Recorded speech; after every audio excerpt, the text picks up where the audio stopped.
पंचब्रह्मादिमनुभिर्गृहस्थस्य विधीयते। त्र्यंबकेन मनुना विधिर्वै ब्रह्मचारिणः। पंचब्रह्मादिमनुभिः, पंच ब्रह्म के जो मंत्र हैं उन मंत्रों के द्वारा, 5 ब्रह्मादि मंत्रों से वो बताएंगे। पंच ब्रह्म कौन?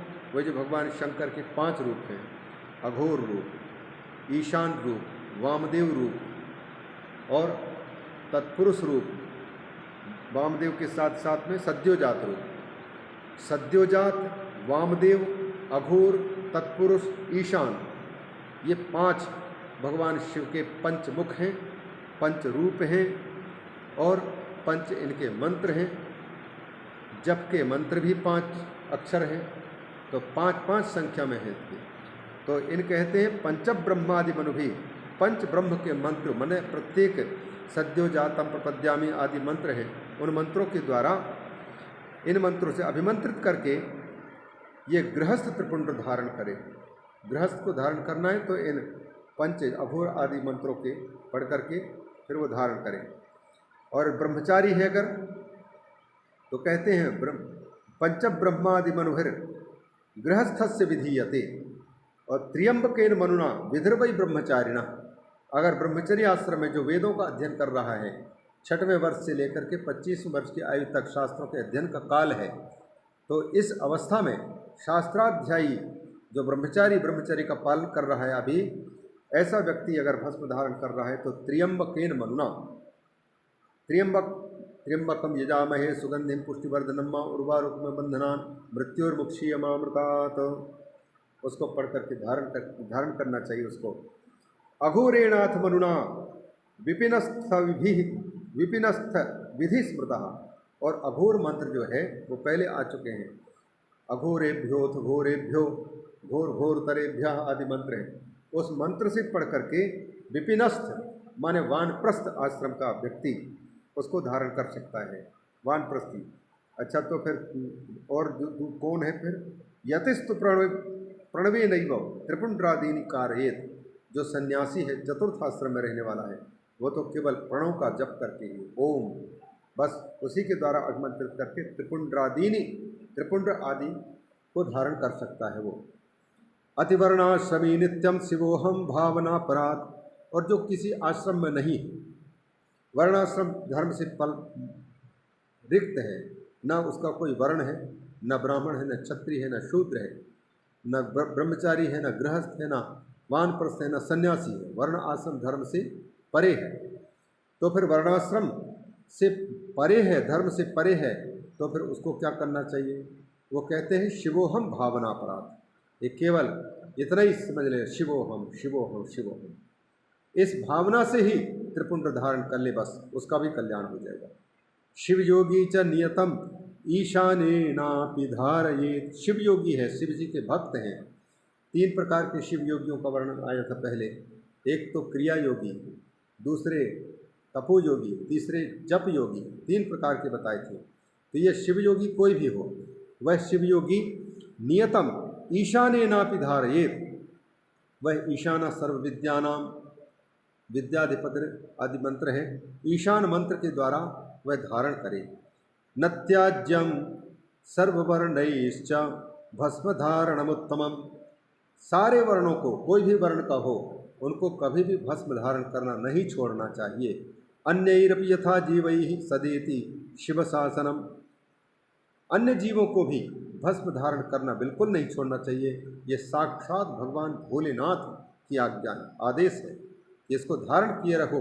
अगर तुम चाहते हो कि मेरी कृपा बनी रहे, शंकर की कृपा बनी रहे, हमारी दुर्गति न होने पावे, तो हमेशा सदा ही भस्म धारण करके रहो, ऐसा शंकर जी का आदेश है।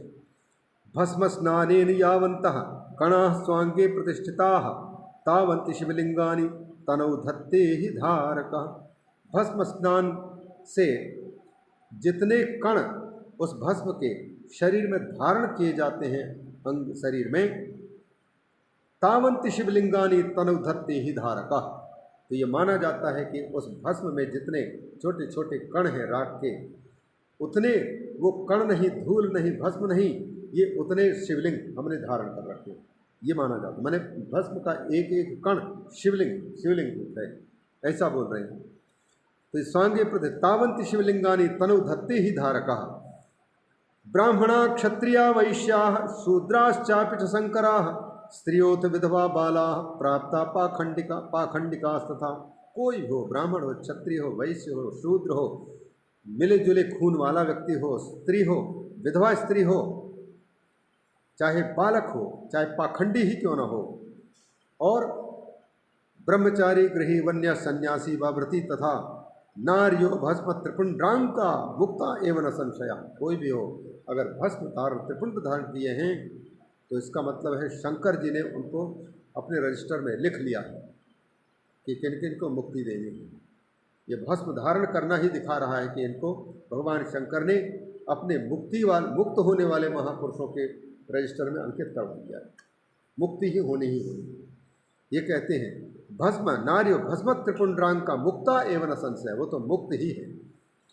ज्ञानाज्ञान धृतो वापि वह निदाह समो यथा ज्ञानाज्ञान धृतम भस्म पावयेत सकलम नरम। अच्छा बताइए बाबा, अग्नि को छुएंगे, जानबूझ करके छूने पर अग्नि जलाएंगे कि अनजान में छूने पर जलाएंगे अग्नि? बोलिए बताइए। अग्नि को अगर छुओगे तो अग्नि को यह जान करके छू रहे हो कि अग्नि जलाती है, और एक बिना जाने ही अग्नि को छू जाए तो अग्नि बताओ, अग्नि जान करके छूने वाले को जलाती है कि अनजान में छू जाए उसको जलाती है अग्नि? दोनों को जलाएगी कि नहीं? कि वैसे ही दोनों को जलाएगी। वैसे ही कहते हैं ज्ञानाज्ञान धृतो वापि, चाहे कोई भस्म की महिमा को जान करके लगा रहा हो, चाहे भस्म की महिमा को बिना जाने ही लगा लिया है, ज्ञानाज्ञान धृतम भस्म पावयेत सकलम नरम, सबको पवित्रता प्रदान करते हैं, सबको पवित्र कर देता है। ऐसा है। ये इस प्रकार से थोड़ा सा कर लेते, कहीं टाइम ज़्यादा ना हो जाए। नास्नीयात जलमन्नम अल्पम वा पिबा भस्माक्षधृत्या विना भुक्त्वा वाथ गृही वनी यदपतिर्वर्णी तथा शंकरः एनो भूनरकं प्रयाति स तदा गायत्री जापेन तद वर्णानां तु यतेस्तु मुख्य प्रणवात् जापेन मुक्तिर्भवेत्। 6:33 हो चुके हैं, आरती का समय हो जाएगा, इसलिए ये 43वें श्लोक से कल पुनः प्रारंभ करेंगे।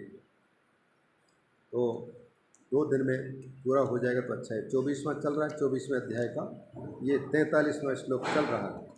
तो ये 25वां जब हो जाएगा तो जा कर के फिर रुद्र संहिता में प्रवेश का अवसर मिल जाएगा। बोलिए शंकर भगवान की जय।